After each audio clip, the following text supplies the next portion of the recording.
after both of us retired. Partly because I had to go to Hyderabad quite often on account of the fact that our only branch of the CSD is in Hyderabad. And we make it a point to hold some of our meetings there. I think on the coming to the substantive issue, I would only like to make 2 points, brief points, because there will be so many others who would like to share their experience of dealing with Sankaran. One is the remark by, incidentally, Mr. Wilson, I think that you started by saying that you did not believe in speaking very much in your earlier days. But I think that after listening to you, I think that that period is a long past history. And not only you relish speaking, but you speak extremely well with tremendous sense of humor. And just, bringing out the central fact, a crucial fact. And one of the central facts that you brought out was your statement that nobody speaks against dominance. And it is such an important statement. And I think this is, to take the example of civil servants only, this was not the case when we joined the civil service. I think that we were taught to analyze things, and where, in our opinion, any proposal, any suggestion, any order did not conform to what was the law of the land, it was our duty to say no. I mean, we thought that it was the main purpose of our being in the service. If we did not do that, then it was meaningless to be a civil servant. And that is the culture in which we were taught. And I mean, I would not like to give examples, but I will just leave it at that. The other thing is that,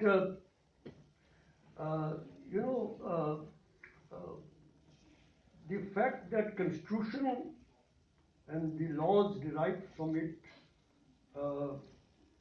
do not themselves guarantee the implementation of social measures, social obligations.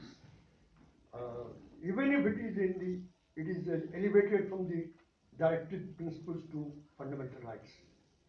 Even then, the social factors, rooted habits, structures come strongly in the way of implementation. And we have seen that in the case of, say, Right to Education Act. It was a directive principle. It was elevated to fundamental rights. And we find that, after the completion of 5 years of its full implementation, it is implemented just by 10% or so. I mean, I can analyze it clause by clause, and I can say that in 95% of the clauses have not been implemented. And if 5% have been implemented, they have been only partially. And now, I mean, since this government has come to power about 3 years ago, there has not been a single statement at the effective political level, even to say that we are committed to this act, which is an act of parliament based on an amendment to the Constitution. And now I think this has been, its clauses are replaced by different kinds of schemes which very much sound like slogans. This attention from the central legislation to which the nation is committed has been diverted. It has been not thrown to the dustbin as yet, but thrown entirely to the background and replaced by ephemeral, sort of eye-catching things, which would prove of very little significance as months and years pass by. One would see that. So I think that the two essential features, apart from the social mobilization, changing social attitudes, but apart from that, from the government side, two essential features that are required was not done either by the previous government which enacted this legislation, and this government has done to it, as I told you just now, what they have done. I mean, if you want to enact a legislation which covers the entire nation, you can imagine the kind of infrastructure that you have to build, the institution that we have to build, the numbers in which you have to train manpower to implement it. And that can be done by a state. And when the trend of the withdrawal of the state from all the areas which are of concern to the poor and the marginalized is moving apace, you can imagine what will happen to legislations like that. So this is one thing. And second thing is that government after government went on saying that we will do it when the financial conditions improve. Even Mr. Manmohan Singh is on record having said it so many times, and Mr. Jaitley says it all the time. And but not realizing that a fundamental right is an obligation which must come at the top, and you have to reprioritize. Plain and simple thing. If it is a fundamental right and it has to be given from the minute when it is granted, then you have to reprioritize from other sectors. And no government since independence has thought of reprioritizing towards education and health. No government has thought it right from the beginning. Even Pandit Nehru did not think it. I mean, there is no indication of that.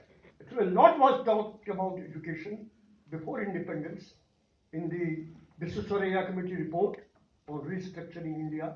Even in the Bombay plan, which was drawn up by capitalists but with which Panditji was closely involved, they talked about education, but in the Mahalanobis model, it had no place at all.